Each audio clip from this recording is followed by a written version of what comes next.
Bonjour. C'est lui? Ah, le chien. Il fait le buzz sur la réseaux sociaux.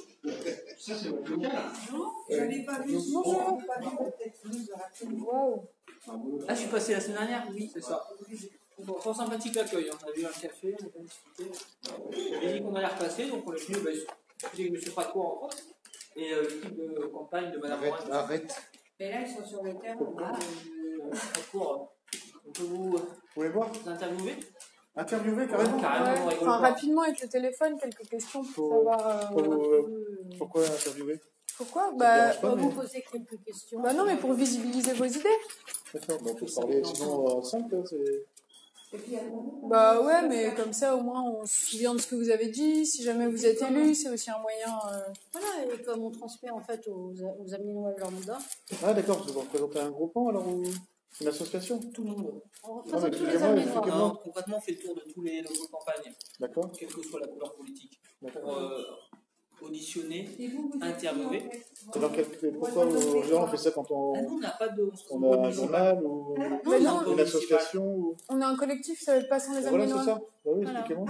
Avec des Aminois lambda, comme moi qui fera. D'accord. C'est un collectif de citoyennes.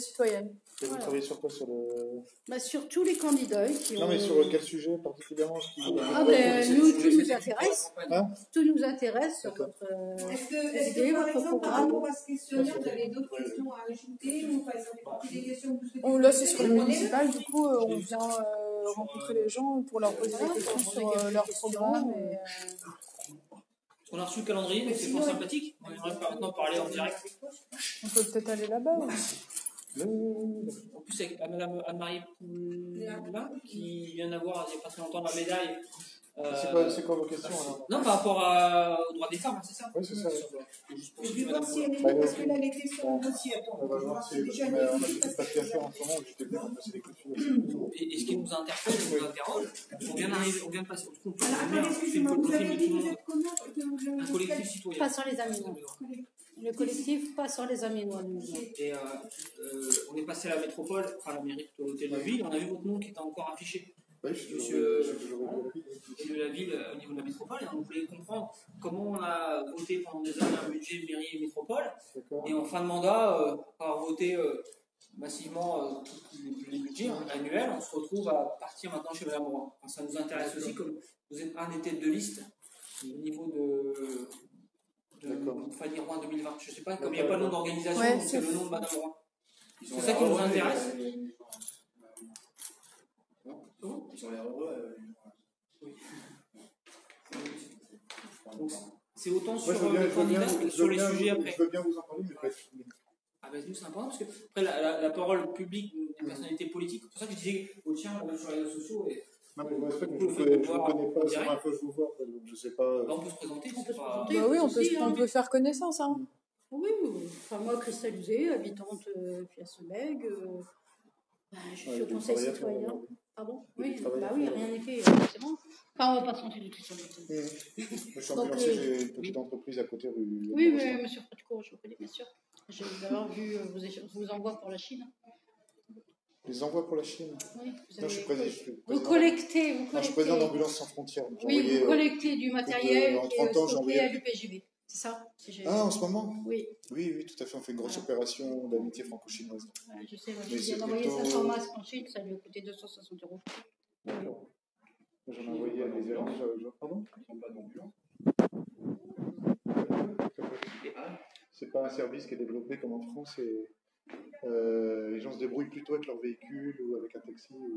Et l'État chinois, il n'a pas les moyens d'organiser une politique militaire? Moi, je fais pas de politique là-bas.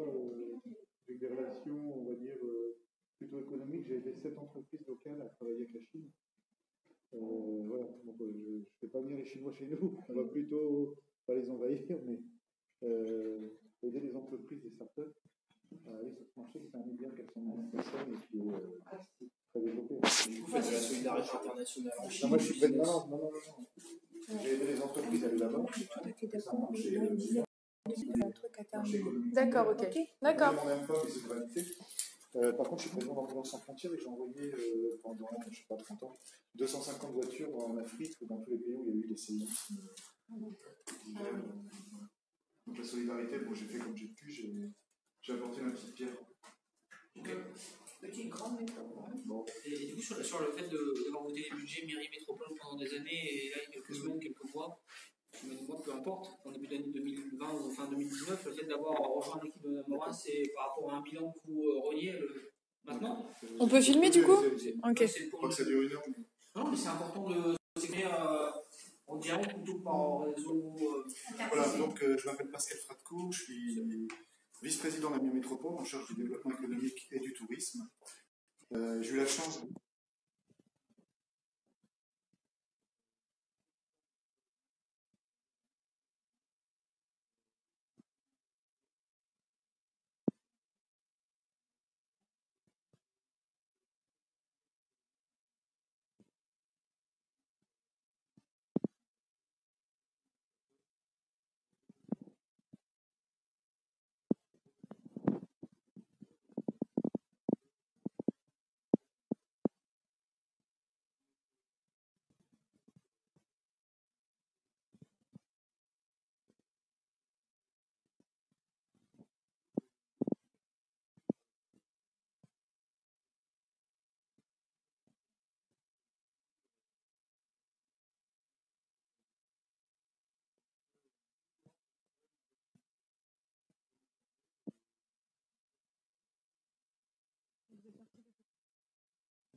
Là qui doivent assurer en fait. Dénoncer la politique menée pendant des années par la forêt. Je ne suis pas satisfait de la circulation, je ne suis pas satisfait de ces bus, je crois qu'il y en a encore 14 en panne, si j'ai bien compris. C'est quand même un budget qui va approcher les 140 millions d'euros. Les Aménois. Parce que nous, on est toujours, quand on vote, Oui, vous faites partie d'une équipe, de toute façon, vous êtes solidaires au début. Et là, le fait de partir, on comprend que vous êtes parti de l'équipe de la forêt, vous exprimez des désaccords. Est-ce que vous allez reverser vos indemnités avec des sessions caritatives? Parce que pendant 5 ans, vous avez. Ça n'a rien à voir. Je comprends. Le financement public. J'ai passé plus qu'un temps complet en fait sur ma délégation, avec un très bon bilan. Voilà, je vous assure que ce n'est pas une grosse indemnité, et je pense que le boulot a été fait. Maintenant, quand vous n'êtes pas en accord et que vous êtes dans une équipe, vous sortez de cette équipe, vous la quittez. C'est ce que j'ai dit au mois de septembre. J'ai demandé à rencontrer Mme le maire, ça n'a pas été possible, et donc j'avais décidé de ne plus me représenter. Fanny Rouen que je connais, puisque les compétences économiques, c'est la région, c'est la métropole, c'est aussi la chambre de commerce, et donc on a des dossiers communs à travers des conventions, comme la cellule d'accueil des cadres, comme la gestion des zones d'activité, et bien d'autres, et donc je connais Fanny Ruin, je sais que c'est une femme de parole, c'est une chef d'entreprise, elle fait ce qu'elle dit, elle est active, et donc c'est pour ça qu'aujourd'hui je donne un coup de main à Fanny Ruin, bien qu'au départ je ne souhaitais plus me représenter. Voilà. Donc voilà, j'ai rien d'autre à dire. Pour les emplois, justement, l'emploi associatif, par rapport aux 3500 emplois que vous avez créés par le complément économique, est-ce que vous pensez qu'il y a un lien dans votre compétence développement économique et une commune et une métropole qui a quand même un lien avec le milieu associatif? Aujourd'hui à Amiens, mais pas que ailleurs, parce que je ne vais pas stigmatiser Amiens, il y a beaucoup d'associations qui ont fermé, faute de financement public, avec une baisse de dotation de l'État et des collectivités, dont les mairies de la métropole, parce qu'il n'y a pas les emplois indirects qui ont disparu, même si vous dites qu'il y a 3500 emplois qui ont été créés. Parce que ça, vous avez fait le ratio entre 3500 créés avec des suppressions d'emplois dans le milieu Oui, associatif. c'est les chiffres de l'URSSAF, en fait.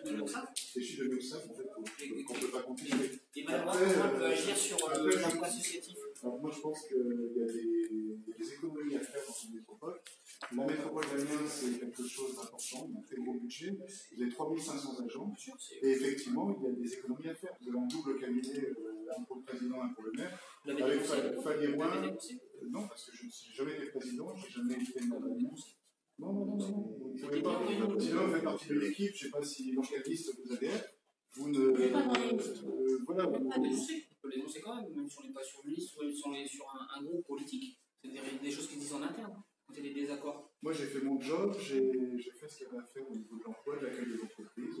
Je pense que je suis moi-même entrepreneur. Oui, je ne fais pas la fin. non, mais c'est pour venir sur le terrain des associations. Les associations, il faut les aider davantage. Ah, voilà. Il y a des économies à faire. Voilà.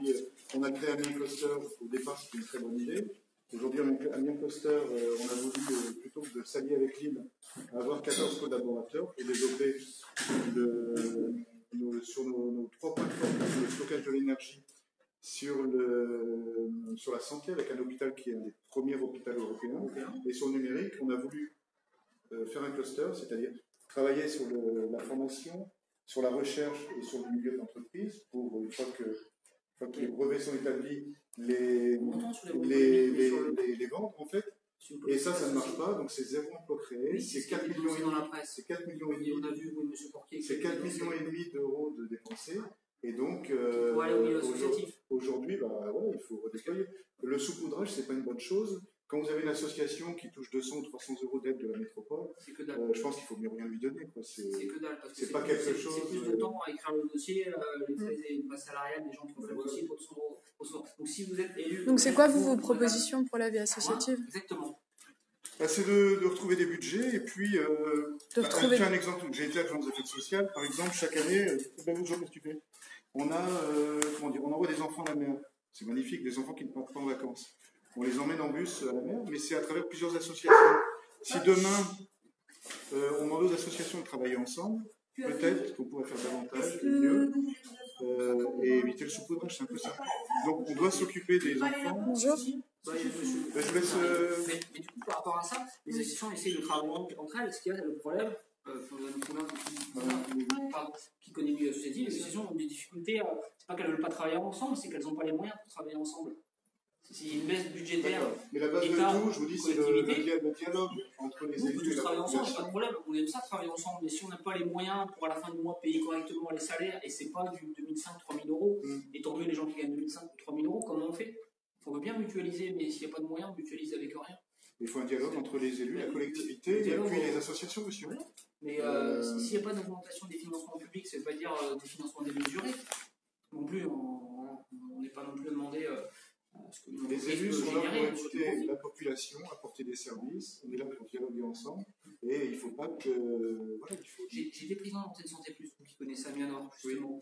À un moment donné, avec le docteur Frigul. Je l'ai remplacé, M. Frigul, donc il s'est fait casser, après moi, s'est fait casser, et suite à son mandat qu'il a terminé, j'ai repris la gestion de la structure.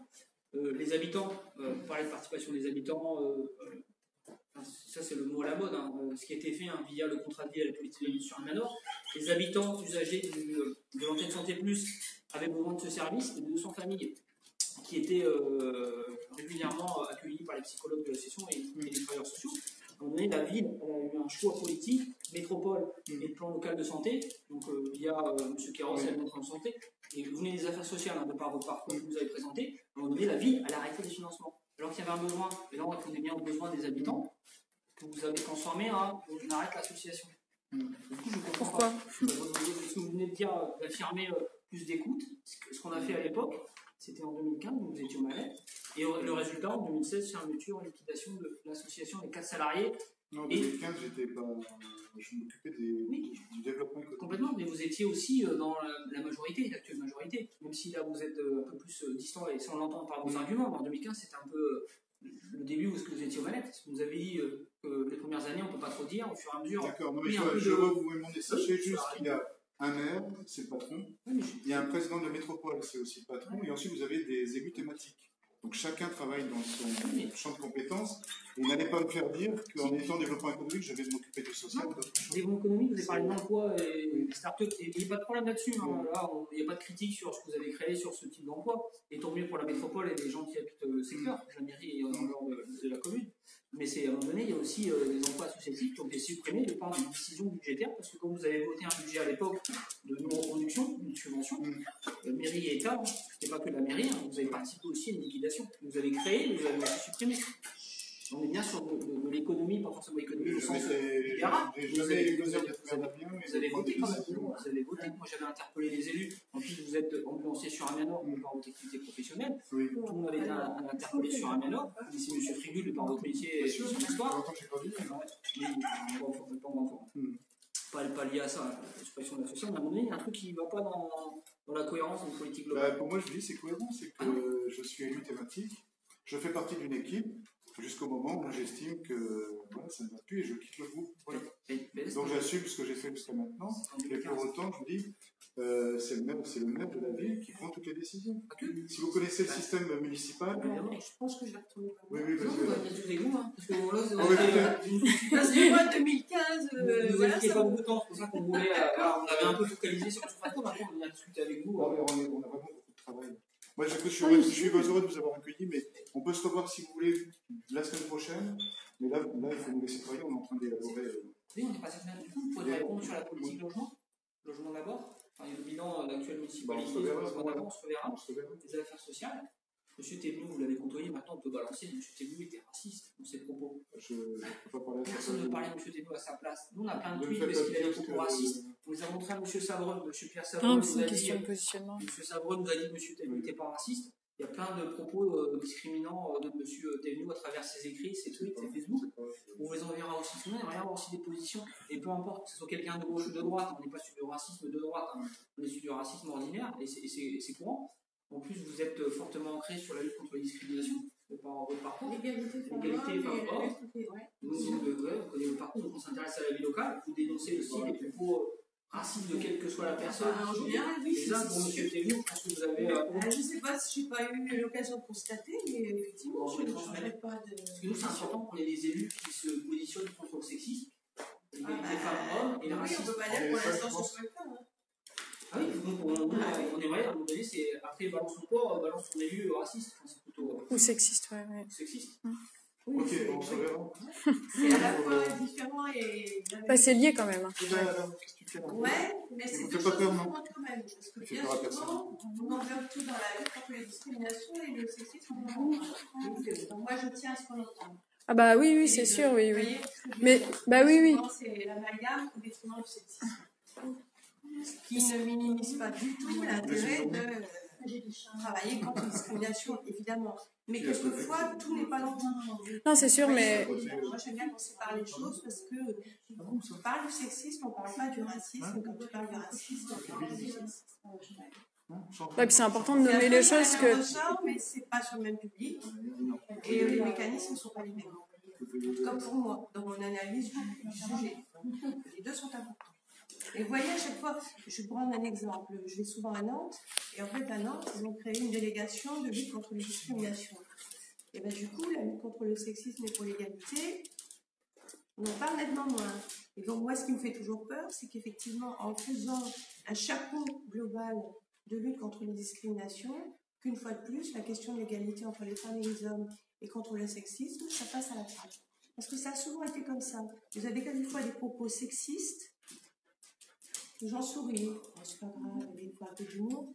Si c'était du racisme, ça ne passerait absolument pas. Mais parce que c'est du sexisme, on a encore une tolérance qu'on ne devrait plus avoir. Donc vous voyez, je vous explique pourquoi moi j'ai un peu tendance à me positionner de cette manière-là, parce que je trouve que voilà, à un moment donné, ça va bien. C'est aussi grave, même si pour l'instant c'est pas reconnu au même niveau que l'antisémitisme, le racisme ou autre. Pour moi, c'est aussi grave, ça concerne quand même plus de la moitié de la population, tout simplement. Voilà, 52% de femmes, là, bien. On dénonce le sexisme et le racisme, sans problème. Bah, mieux. Sans problème.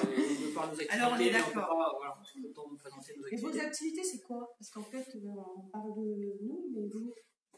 Moi, je n'étais pas là quand vous êtes présenté. Moi, j'étais vacataire de la fonction publique territoriale, formateur au CNFPT. D'accord. Ok. Et engagé dans le milieu associatif. Ouais, je crois que vous avez déjà vu. C'est croisé. C'est croisé. Et vous? Salarié d'éducation populaire. D'accord, et vous êtes dans quelle assoce? Je suis pas là au titre de mon association. Ah non, mais comme je vous présente, ça me paraît l'objet Du moment, pas sur les aménois, les aménoises. D'accord.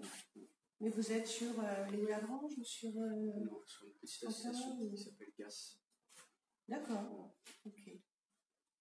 C'est un peu plus petit que là. D'accord. Moi, je travaille dans la même association. D'accord. Et sinon, je fais de l'audiovisuel. Sur quel quartier ou avec quel public? Au Touvi, à Miramar, la thématique des discriminations aussi. La lutte contre la discrimination. Okay. Donc vous avez des financements publics aussi pour intervenir dans ce cadre-là, non? On bataille, on multiplie les dossiers. Ouais. Oui, comme souvent pour les associations. Ouais. On s'use à multiplier les dossiers. Et vous obtenez quand même des financements du département de la ville? On obtient des choses, mais qui sont une multiplicité de petits financements qui ne nous permettent pas de travailler avec un plan structurel. C'est pour ça que quand monsieur dit on va aller vous avez dit quoi, on va aller trouver des moyens supplémentaires. Moi, je suis intéressé par ça parce que c'est vrai qu'on aurait besoin de. Trouver des moyens supplémentaires pour faire des économies. Le problème, d'échelle sur un budget. Le problème, c'est qu'on nous demande toujours de faire des économies d'échelle et des mutualisations. Et au final, à force de tout mutualiser, on a plus d'argent pour travailler en fait. Je parlais du fonctionnement de la collectivité. De la collectivité. Pas des associations, bien sûr. Oui, et puis un peu de transversalité aussi. Que ce soit plus en silo. Pas chacun dans son coin, c'est ce que tu disais tout à l'heure. Ouais, c'est pour ça qu'on ne peut pas avoir une seule pensée linéaire de l'économie économique sans penser l'emploi associatif et une vision globale. Du coup, vous avez parlé d'un bilan sur le développement économique, mais nous, on veut un bilan, une vision globale et pas une pensée linéaire et sectorisée. C'est le contraire de nos fonctionnements. C'est la discussion qu'on a. C'est ce que Mme Roy apparemment défend. Du coup, il faut. Bien sûr. Oui, tout à fait. Parce qu'en fait, on s'en rend compte quand on fait le programme, en fait, on touche à un sujet, on se dit, on se dit, ça nous confirme, en tout cas parce qu'on le savait déjà, que forcément en touchant à un aspect, on va toucher. Par exemple, travailler sur l'environnement. Donc on va travailler sur le transport, on va travailler sur la santé, on va travailler sur la jeunesse, on va travailler sur la qualité de vie, sur l'habitat. Alors après, effectivement, il faut réussir à faire un découpage qui permette d'approfondir certains sujets, mais en même temps, il ne faut pas oublier que tout ça, ça a à voir avec d'autres aspects de la vie anénoise, des budgets, et c'est pour ça que nous, on prône une transversalité. À un moment donné, il faut absolument que sur certaines thématiques, par exemple celle que moi je porte depuis longtemps, l'égalité, c'est pas l'égalité point barre, c'est l'égalité dans le transport, c'est l'égalité dans l'aménagement de l'espace public, de l'espace urbain, c'est l'égalité dans la santé, c'est au niveau des écoles, comment on intervient auprès des petites filles et des petits garçons, et qui sont à l'école, y compris en crèche, mais aussi à l'école maternelle, c'est comment on rend transversale une thématique, un enjeu, un objectif. Et on parlait de financement, M. Macron il a quand même fait des promesses d'annonce sur un budget supplémentaire via les délégations des droits des femmes. Vous étiez en marche un petit peu, pas longtemps. Vous avez fait marche arrière. Non, je n'ai pas fait marche arrière. Non, je ne suis pas la candidate soutenue. Parce que M. Macron, il a quand même fait des annonces nationales et structurelles, et au niveau des services de la préfecture, il y a pas eu les moyens, les budgets, justement, par rapport à ce que vous défendez. Il y a quelque chose qui ne va pas entre l'annonce et les réalités. Alors, c'est un peu plus compliqué que ça, parce que si vous prenez, par exemple, si vous voulez, on rentre dans le détail, moi je veux bien, parce que j'en ai bien. Vous prenez, c'est un sujet peut-être un peu moins, et je reconnais d'autres compétences ailleurs. Chacun, vaut mieux se répéter que de dire qu'on est identique. Voilà. Je vous prends un exemple, une structure que je connais très bien, qui est une structure de centre d'hébergement et réinsertion sociale, Agena. Je connais très bien aussi pour travailler avec toi. Donc, on est d'accord. Ceci dit, quand moi je discute avec la directrice, je dis bon, Gwenaëlle, qu'est-ce qu'il en est des financements? Il y a eu le Grenelle sur les violences, etc.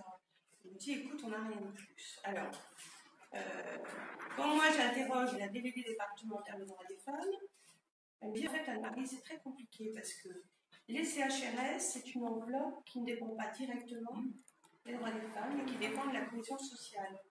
Donc, ça veut dire que en termes d'affichage budgétaire, si vous allez voir sur le budget de la délégation des droits des femmes, vous verrez rien.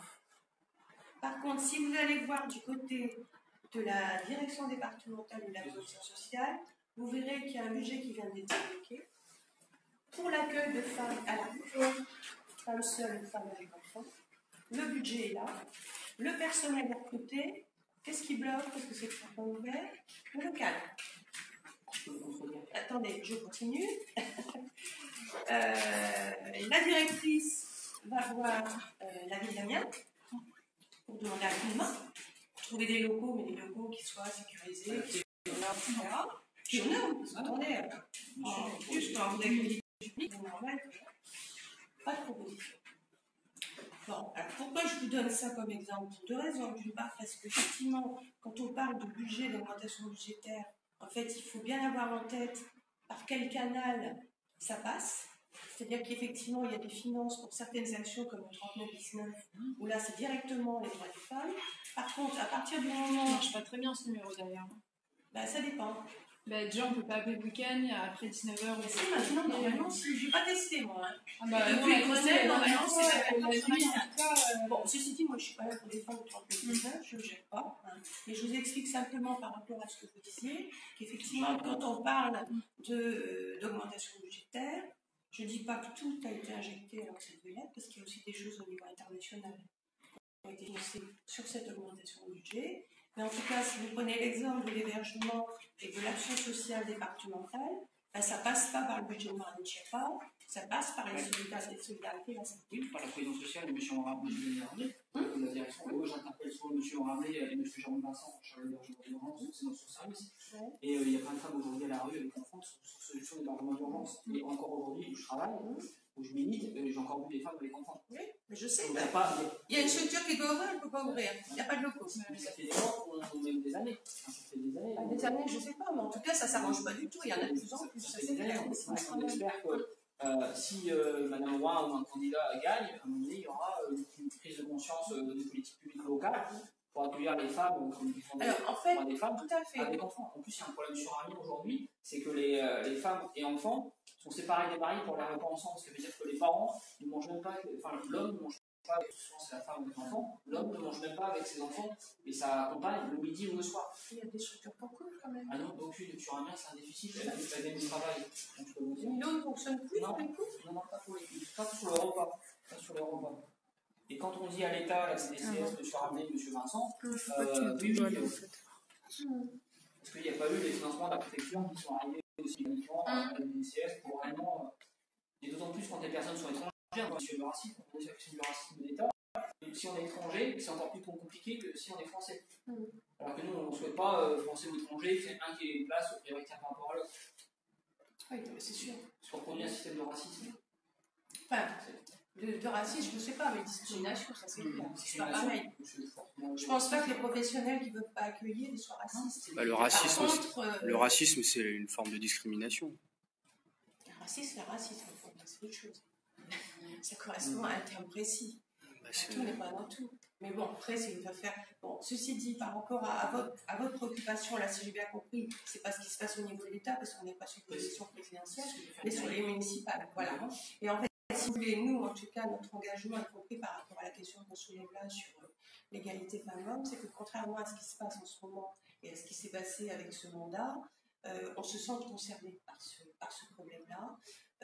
C'est très facile de dire que c'est une compétence d'État ou c'est une compétence départementale parce que, voilà, pour les femmes enceintes et les femmes accompagnées dans moins de 3 ans, voilà.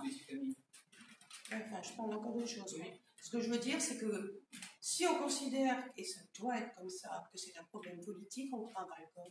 Même quand on est municipalité, on considère qu'il y a des messages à passer, qu'il y a une information régulière à faire, qu'il faut s'impliquer, qu'il faut porter ça, et qu'il faut effectivement travailler autrement, pas uniquement en versant des petites subventions de temps en temps au CIDF parce qu'ils organisent des stipends ou une journée qu'on a eu de l'autre fois, qui est très bien. Ouais, j'ai dit, franchement, c'est pas comme ça. Puis ça veut dire un travail aussi de formation. Parce que. Peut-être aller là-bas, c'est ça, on ne gêne pas les gens. Après, c'est pas du tout parce qu'aujourd'hui, quand on voit discuter d'être écouté quand on va poser une plainte, voilà, c'est quand même assez patriarcal. C'est nécessaire. Je peux vous dire que la convention, oui, ici quelques années, c'était catastrophique. Pour autant, et d'ailleurs on en a encore parlé hier en réunion publique à Saint-Honoré, enfin moi c'est ce que j'expliquais, non, on n'a pas de pouvoir au niveau de la politique, au niveau de la gendarmerie. des choses. On peut faire des choses. On peut assister à un certain nombre de réunions. On peut interpeller au niveau de la préfecture. Puis on peut subventionner des assos pour qu'elles forment les gens aussi à avoir une vision. On est tout à fait d'accord. Et là, moi, je suis quand même assez scotchée de voir qu'actuellement, et depuis le début de cette mandature, rien, les femmes, on n'en parle pas. Des féminicides, les féminicides, on n'en parle pas. Des publicités sexistes dans la rue. Allez voir. Alors moi, je suis allée le voir, mais j'étais un peu énervée parce que j'en avais fait des rapports sur l'égalité quand j'étais au département. Allez voir le rapport sur l'égalité femmes-hommes qui a été rendu public au conseil municipal du mois de novembre 2019, puisque c'est une obligation maintenant de faire ce rapport pour qu'il y ait un impact sur le budget l'année suivante. Ça fait partie normalement du débat d'orientation budgétaire et en fonction de ce que vous avez constaté et de ce qui manque, vous avez des orientations avec un budget à la clé pour l'année suivante. Allez le voir. Enfin, moi, je suis allée le voir, mais je dis c'est pas possible. En gros, vous avez un rapport professionnel, un bilan professionnel sur le personnel, sur les agents. Ça, ok, c'est obligatoire. Et normalement, vous devez avoir aussi un diagnostic et des propositions sur la population sur laquelle vous avez compétence. Il n'y a rien. Il n'y a rien. Il y a un compte rendu, un récapitulatif, une liste des associations qui existent, des événements qui ont eu lieu, et quelques petites subventions qui ont été données, c'est tout. J'ai pris mon téléphone, j'ai appelé Vladimir Mendes. J'ai dit, attends, Vladimir, c'est quoi ça? Il dit, c'est un rappel. Je dis, mais non, je t'envoie le décret, tu veux voir ce que c'est normalement le rapport. Bon, vous voyez, alors ça veut bien dire que politiquement, c'est pas porté. C'est-à-dire, si on est incapable d'inscrire dans un budget des actions, enfin vraiment de la sensibilisation, des actions concrètes, avec de l'argent, y compris des critères d'évaluation pour voir comment on impacte la population féminine et la population masculine. Parce que si on veut réduire les écarts, il faut peut-être savoir d'où on part, puis après voir quels moyens on met en place pour qu'effectivement ça ait du sens. Voilà, enfin, donc c'est clair. Donc moi, quand je vois des choses comme ça, effectivement, je ne peux pas être satisfaite. Quand M. Macron dit qu'il n'y a plus de personnes qui doivent dormir dans les rues, dans les bois, un peu partout en France, dont les femmes avec enfants, vous revenez en marche. Vous suivez ce qu'il dit. Et dans les faits, ça serait intéressant que ça se mette réellement en place. On ne peut jamais dire un truc comme ça parce qu'on sait que Non, mais si vous venez m'interroger sur Emmanuel Macron, alors que moi je suis candidate sur une liste pour Amiens et la municipalité et que j'ai pris du recul par rapport En Marche. Vous n'êtes pas En Marche, vous n'êtes pas... la preuve, je soutiens pas Brigitte Fourré. J'étais claire dans la presse quand même. Donc je ne peux rien vous dire de plus pour vous expliquer ma position. Vous étiez secrétaire départementale ou référente locale, non. J'animais un comité amiénois et au vu de la décision qui a été prise, on a décidé, mon collègue Gauthier Declercq et moi, de prendre du recul et de mettre le comité en règle. C'est une trahison. Le fait que... Non, mais pas vous. Hein. Non, je ne parle pas de vous. C'est une trahison. Le fait que M. Macron ait choisi au niveau national et sur le bureau, ça s'est passé comme ça. Hein. Même qu'ils sont repris. Écoutez, en tout cas, moi, j'ai trouvé que c'était pas... J'ai trouvé que c'était pas conforme à mes valeurs et que mes valeurs, c'était le renouvellement politique, c'était... c'était avoir un certain nombre de valeurs que je ne retrouve pas forcément dans le bilan qui a été fait. M. Fatko, c'est le renouvellement. S'il le fait autrement, pourquoi pas. Donc le renouvellement, c'est autrement. Le renouvellement, c'est Fanny Irma, l'équipe qu'elle conduit et que vous découvrirez bientôt. Comme c'est le 27 au plus tard, est-ce que, comme Mme Fourré fait une annonce demain, est-ce que vous faites une annonce la semaine prochaine? Pour l'instant, non, c'est pas prévu. Mais bon. De toute façon, on est déçus de ne pas avoir dans les priorités l'égalité femmes-hommes, là. En fait, on est dans les propositions. Si, il y a quelque chose qui concerne les violences quand même. Et puis vous allez aller voir sur le site, vous verrez. Renforcer la lutte contre les violences familiales. Ah oui. Alors, par égalité, je ne me suis pas présentée. Oui, c'est vrai. Mais violence familiale. Mais comme tout de suite, j'ai été captée sur d'autres sujets par je vais me présenter. Moi, je suis vice-présidente d'une association de parents d'élèves, la PEP. Mais d'ailleurs, on se connaît très bien, puisque pas très bien. On se connaît, puisqu'on a assisté, bien sûr, aux réunions à la FNARS. Oui. Il y a quelques années. Oui, quand j'étais présidente de la FNARS Picardie. Tout à fait. Avant que je parte au département. Exact. D'accord. Et maintenant, vous faites quoi alors? Vous êtes toujours au niveau des parents d'élèves, ça? Tout à fait, vice-présidente de la PEP. D'accord. Ça va évoluer. Rien. Non. Voilà. Pas la FCPE, c'est la PEP. Ah non, mais c'est la PEP. Pour l'instant, c'est la PEP. D'accord. Voilà. Ouais, moi, j'étais à la FCPE. Oui, mais je sais. Mais personne n'est parfait, c'est ça? Non, du tout. Alors, non, je blague. Non, je blague. La défense des élèves et des parents, bien sûr. Après, il faut savoir. On est pris par... Ouais. Excusez-nous, hein, c'est ce qu'on va revenir. Moi, j'étais venue la semaine dernière, Madame Roy devait nous recontacter pour un rendez-vous. Elle a dû oublier de part... c'est un peu la bousculade, je ne vous cache pas, mais... On est chargé, mais c'est ce qui nous avait été dit par M. Rivera et son équipe de campagne. Elle a vos coordonnées ou pas? Mais je peux les donner, ou redonner. Ouais. Tu es sur un prospectus qu'on a. Je vais vous donner un petit papier. On va vous donner notre... Parce que nous, on fait le tour de l'ensemble des listes. C'est pas sur les Amiénois, c'est ça. Et les Amiénoises. Et les Amiénoises. C'est même pas sur les Amiénoises et les Amiénois. Ah oui, c'est l'écriture inclusive. Bah oui, pas vous? Non, pas pour l'instant. Mais du coup, violence familiale, c'est exact.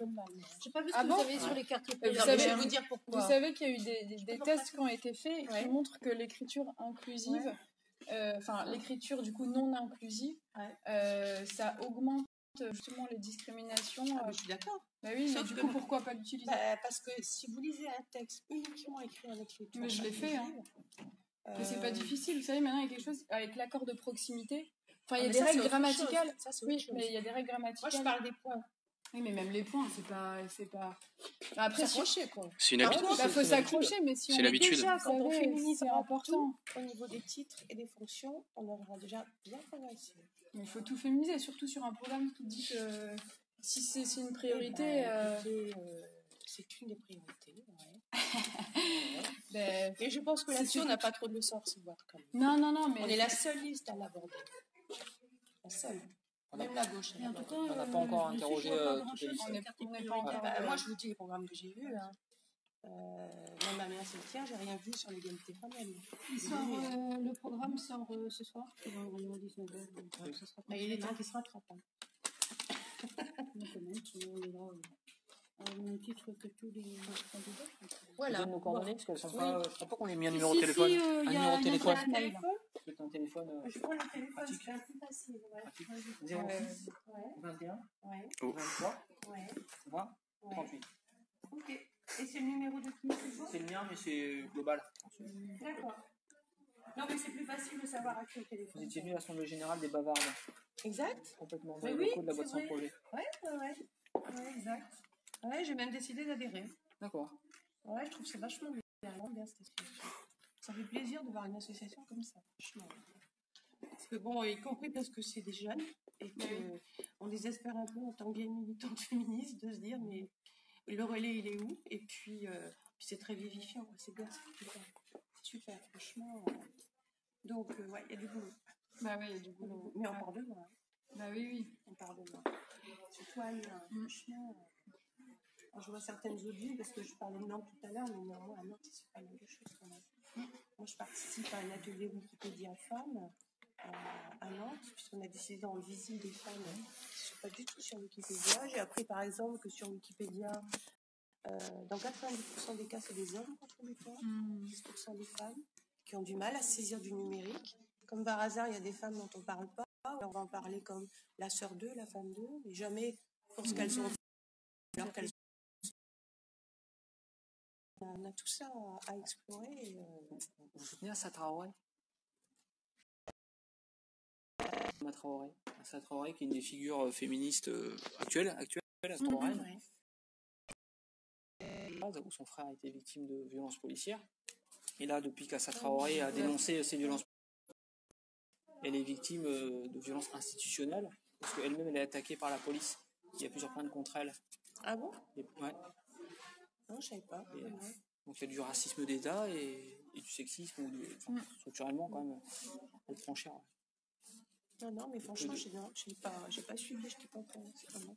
En fait, il y a tellement de causes, puis il y a tellement de situations où franchement, on se rend compte que selon qu'on est un homme ou une femme, ça ne se passe pas de la même manière, même si c'est pas toujours simple non plus, on le sait pour les hommes, il y a quand même toujours un traitement qui n'est pas le même et qui est inégal, c'est clair. Complètement d'accord. Ah bah, c'est sûr. Donc ça demande une vigilance supplémentaire, en tout cas. C'est ça le problème, en tout cas. Et du coup, vous dites que vous êtes allé voir dans d'autres villes, donc si pour lutter contre les violences familiales, pourquoi vous dites violences familiales et pas faites aux femmes? Parce qu'il y a aussi des enfants. Ah oui, d'accord. Et parce qu'en général, il y a les gamins et que c'est une catastrophe. Ouais, bah oui. Donc c'est pour ça. Si non, mais oui, mais parce que c'est pas pour minimiser l'aspect femme. Oui, parce que c'est deux violences différentes. Bah, oui, mais en fait, si vous voulez, à partir de même situation de violence intrafamiliale, conjugale, en général, il y a les enfants gamins, sont mis en danger. Les femmes enceintes, enfin les violences qui démarrent au moment de la grossesse, ça c'est vraiment reconnu depuis des années par les professionnels. Les gamins, même tout petits, qui assistent à ce qui se passe, et ça, il faut quand même en tenir compte, y compris. Alors, je vais vous dire pourquoi. Parce qu'en fait, au département, la compétence, c'est ça. C'est la protection maternelle et infantile, c'est les gamins. Donc, c'est un argument aussi pour qu'ils se mouillent, un peu plus qu'ils le font. Et je ne parle pas des agents, parce que moi, j'ai bossé avec des agents qui étaient vraiment sensibilisés. Je parle au niveau politique, si vous voulez. La prise de conscience des élus et de l'Assemblée départementale actuellement. Moi, je suis partie en retraite en 2016. Mon poste a été supprimé.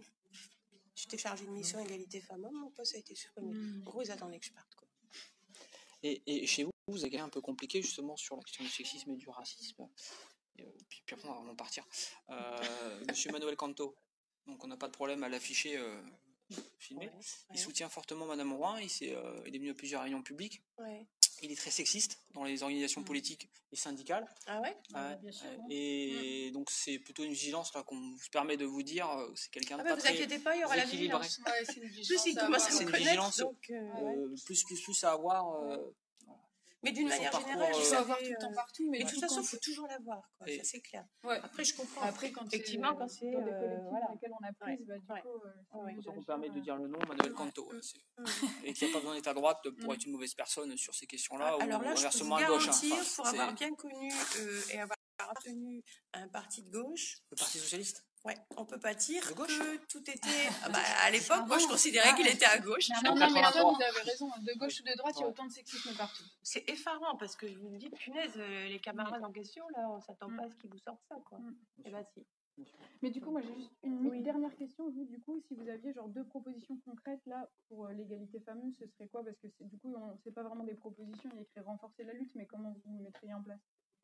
Ce que je disais tout à l'heure, il y a 2 choses. Ce que je disais tout à l'heure en termes de messages permanents au niveau de la ville, on a des panneaux, ils doivent servir aussi à ça, sur les violences, sur une alerte. Il y a une loi qui dit ça, c'est interdit. Il y a tel dispositif qui existe, vous pouvez y aller de telle manière, de telle manière. Pas attendre le 8 mars ou le 25 novembre pour passer des messages. C'est toute l'année que les problèmes se posent. Et moi, ce que je souhaiterais, c'est qu'on crée un observatoire des violences. Au niveau du territoire. Une maison des femmes, par exemple, ça n'existe pas. J'aimerais bien qu'on rétablisse la maison de l'égalité, déjà, qui a été supprimée. Et j'aimerais bien qu'il y ait vraiment un observatoire. Parce qu'actuellement, là, quand vous parlez des violences, qu'est-ce que vous avez vu? Comment vous pouvez argumenter de la nécessité de prendre en compte? Vous avez rien de tangible. Alors, vous allez aller voir la police. Moi, j'ai réussi à récupérer des chiffres avec bien du mal.